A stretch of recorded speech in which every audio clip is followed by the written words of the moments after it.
Well, hello there, YouTubers and tuberettes alike. It's a short talk in the park with an old guy. I believe this is, it's Monday, I know that. I want to say it's 16th. I think that's correct. 16th of June, man, we're almost to the solstice. Can you believe that? This year is just flying by. So the solstice will come up, I think that's 21 or 22 of this month. Yeah, it's 5 days from now. That's the longest day of the year, I guess, for daylight. And, oh boy, time is flying, if you want my opinion. I it's like close to 1 o'clock in the afternoon, and I'm basically hiding indoors again. I've got the cooler on back there, and we've been getting up around triple digits lately. And boy, that heat is, I can feel it. Just put it that way. So today I went for a little shorty walk, about a 3 miler, and I just thought, oh man, my back. I guess I goofed it last week by walking too much.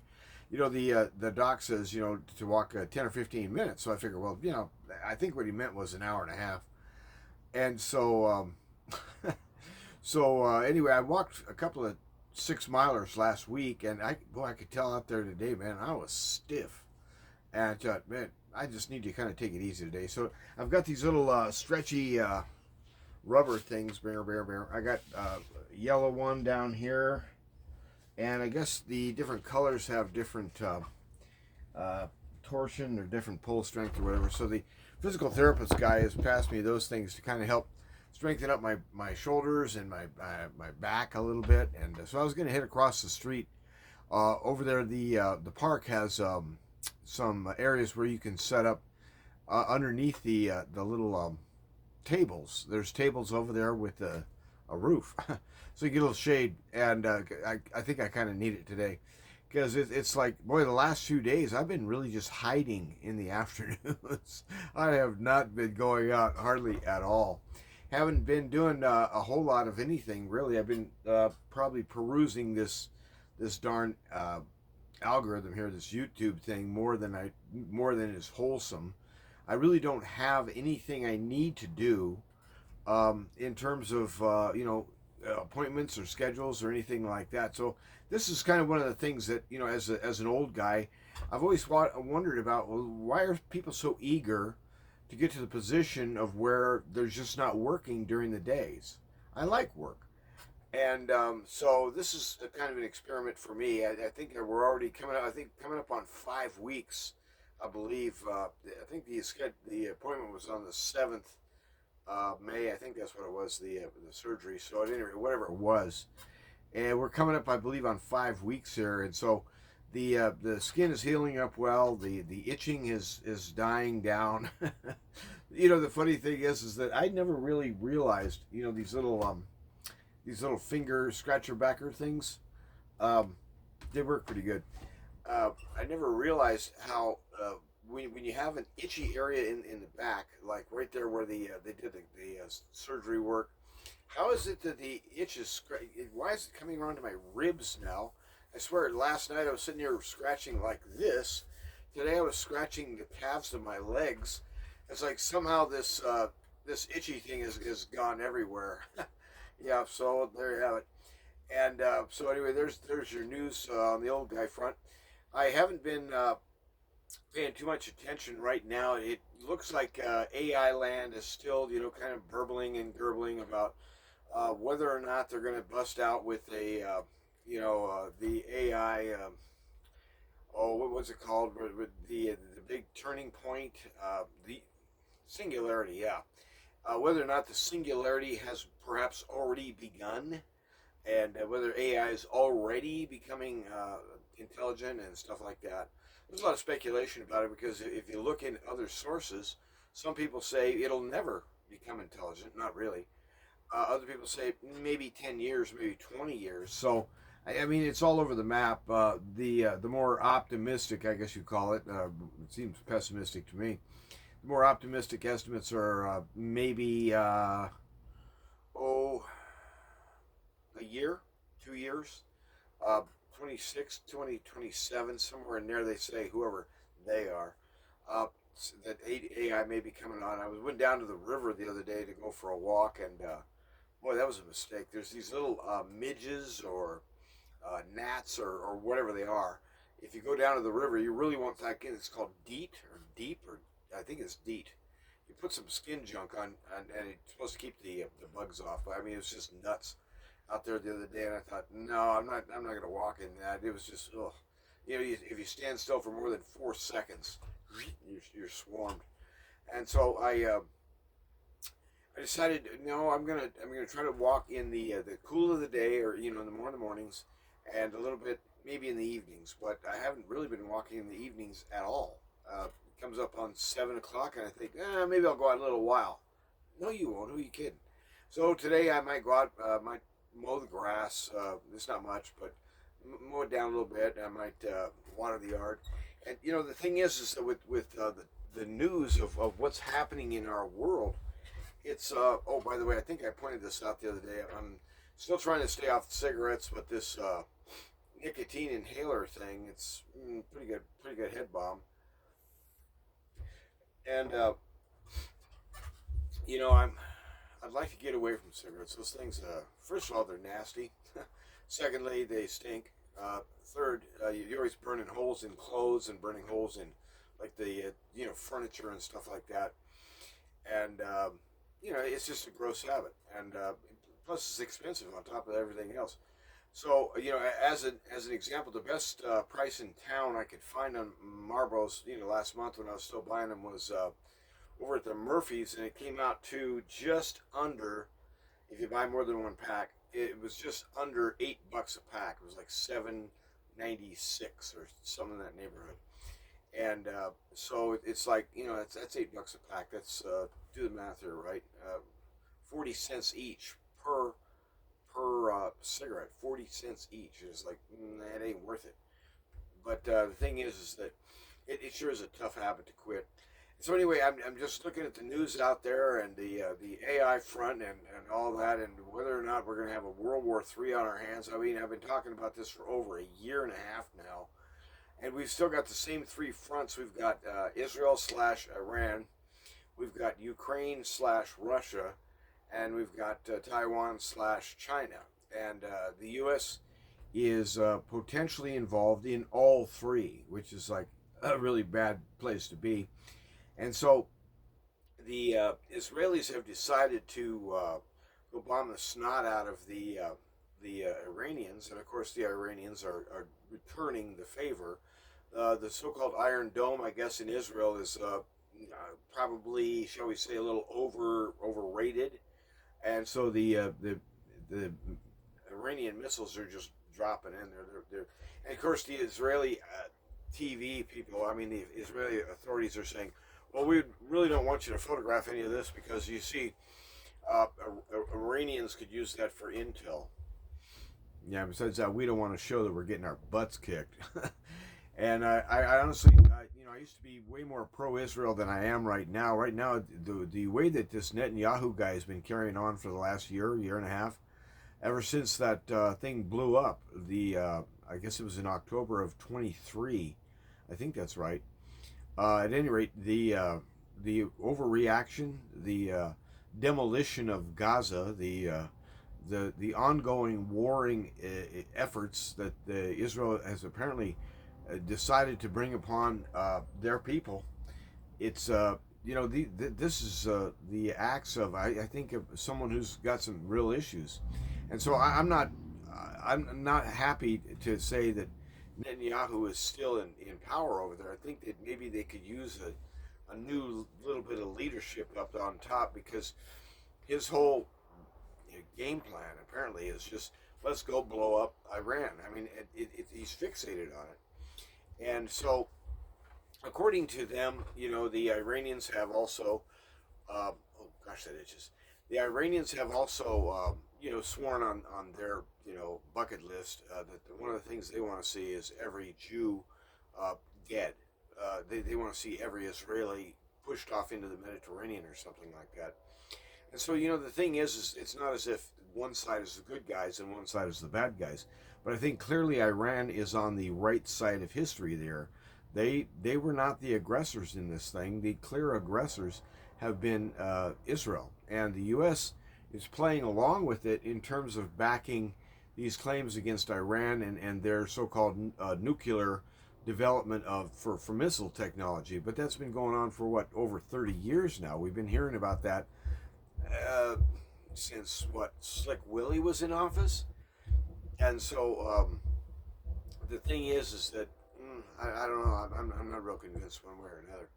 So when you look at the big picture out there, and you look around at the world, you'd hope that the church would have something that she could say into the midst of this, something that the church could convey, say a word from above.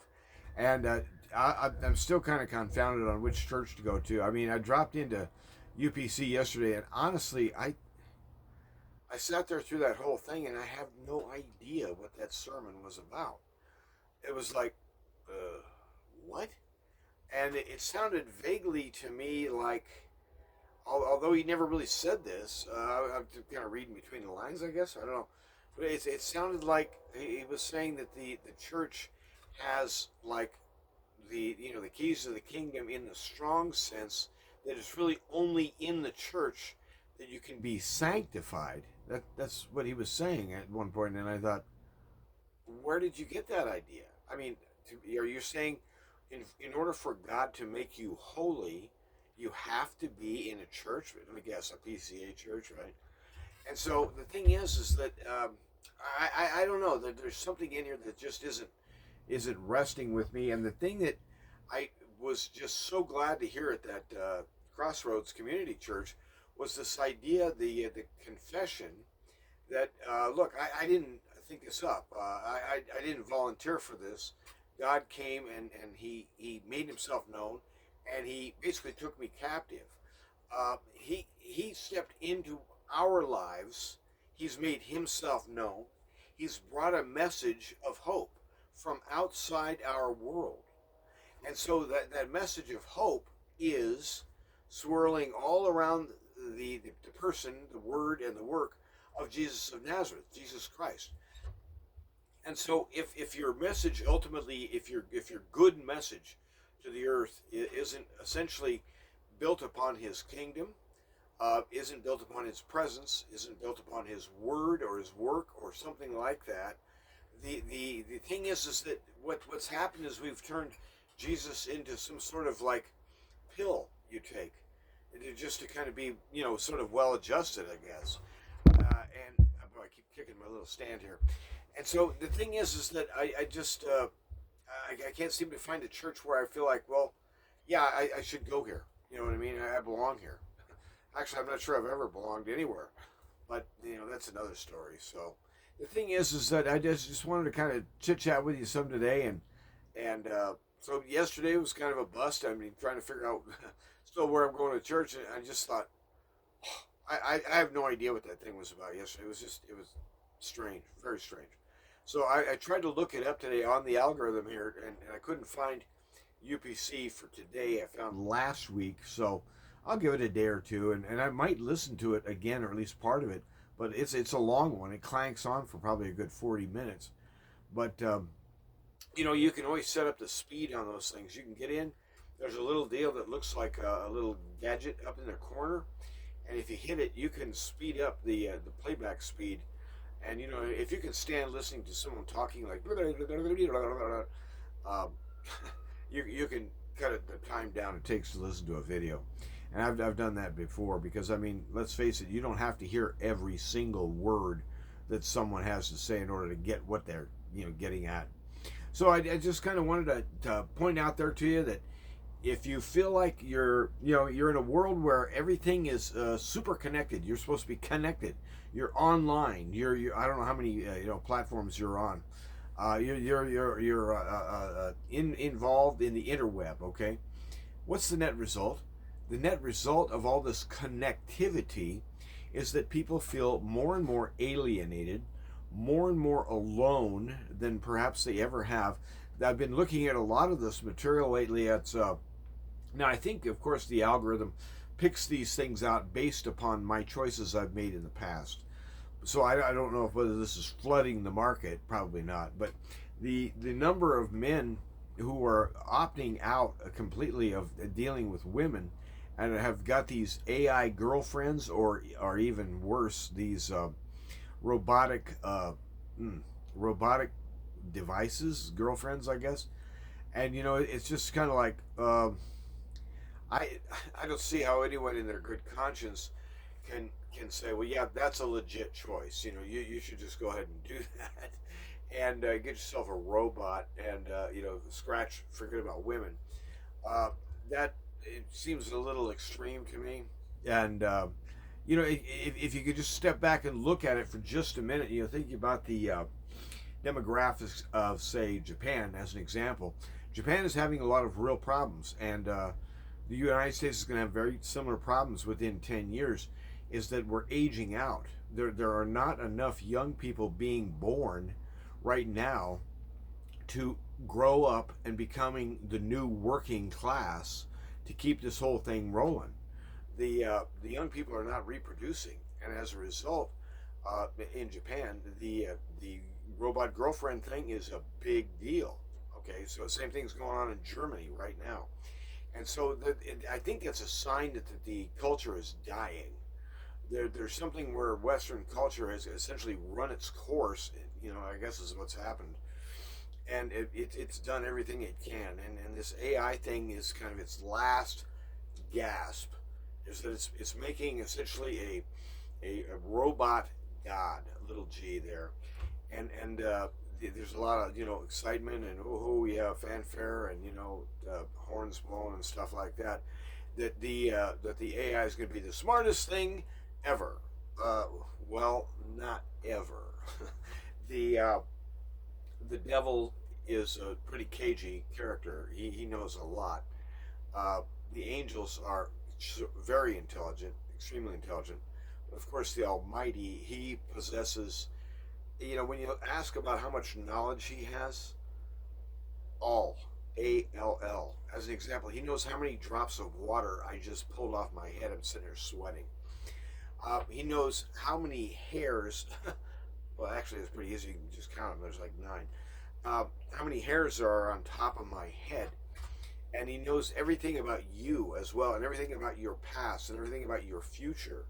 So, in other words, the idea of building up to a comprehensive, all knowing device that man has made, this is kind of an ambition, and I think really it's got to be linked up eventually with an end of the world scenario, some sort of antichrist link, where you're going to be given the opportunity, so to speak, to either upgrade into a transhuman model where you have your direct digital feed into your brain and all that, and you can look at special glasses and live in a private little world where you don't actually have to even talk to human beings and stuff or whatever.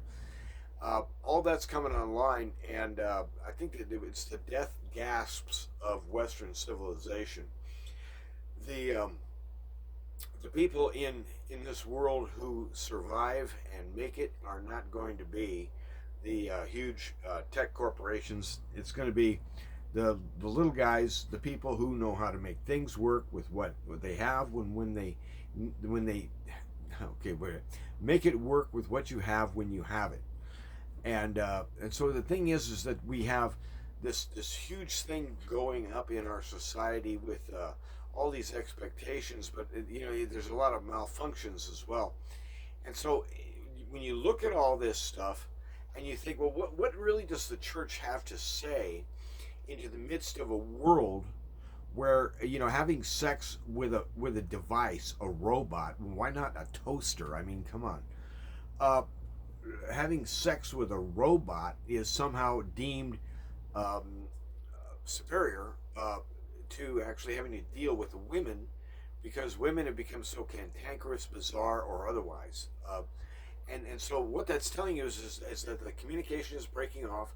People are now being broken into smaller and smaller groups, and so essentially, eventually, it'll be just only individuals. The effect of what's happening in our world is to break down institutional ties. The family is being broken down.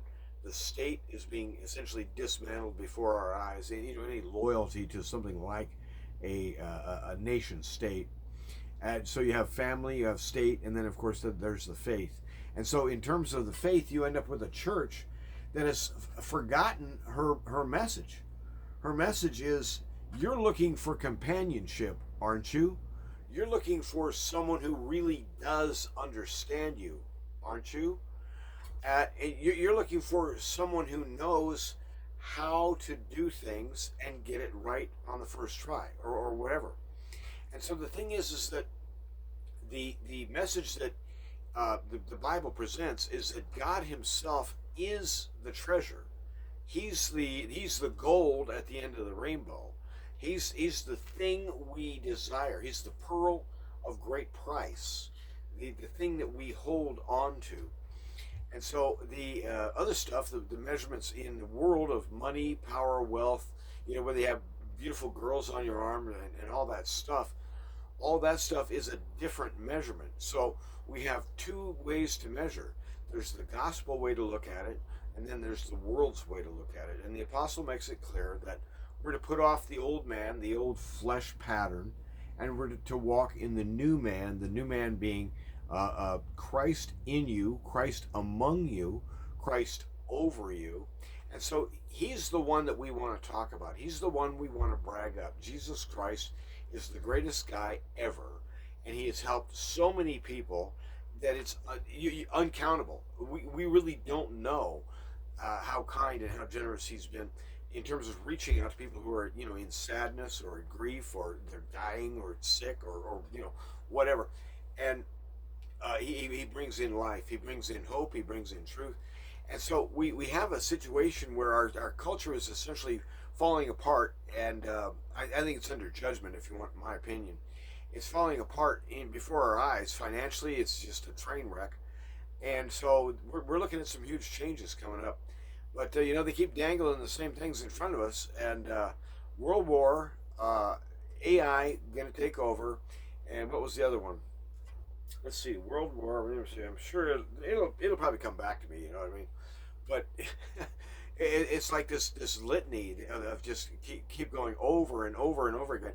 Oh, I think maybe one of the things would be the idea of the thing is that keeps coming back over and over again is this idea of contact with species not from here. I'm not from our dimension. In other words, they're shifting their language now so that they're not exactly saying anymore that UFOs are a little guy got out of a little boat and traveled across half of a galaxy. He flew for 37,000 years or whatever, and showed up in here around our planet in order to play peekaboo with us for 80 years. That essentially just from world to world. No, they're saying from dimension to dimension. So these visitors that experts claim that whoever we are, have been in contact with, are from another dimension. And so we're dealing with cult powers in person. These are the same powers that our ancestors fought, who called themselves gods back then, little g. And it was the Christian church that drove them back and destroyed their council and broke their, so to speak, their communion. And so I think it's time for us as the church to speak again to these same gods and say, you are no gods. You are creatures, and you have been judged, and you will be thrown down with violence. You have no future. And so the authority of the gospel is founded upon the mission of Christ and the ambition that God has, not only for His Son but for His people. And so, anyway, hang in there. There is a redeeming message somewhere, and if you can't find it in the church you're in, well, then keep looking. I guess I'm gonna keep looking. I can't seem to find a church that is aware that there is good news in this book that we have for our times. It just seems like some weird cultural thing, like going to the Elks Club or something like that. Well, at least at the Elks Club, I think they drink. But yeah, that probably would not be an item to approve church meetings by. Bring a keg. Probably not. But anyway, I just wanted to kind of visit with you some today. I got time on my hands, and I'm going to go run across the street, like I said, and do a little bit of leg exercises. and I got some isometrics, and I'll go walk around Little Park a couple of times, and just wanted to say hi and thanks for viewing. Oh, by the way, I was speaking to a lady, a friend of mine, and she says she cannot figure out how to get comments listed on this site.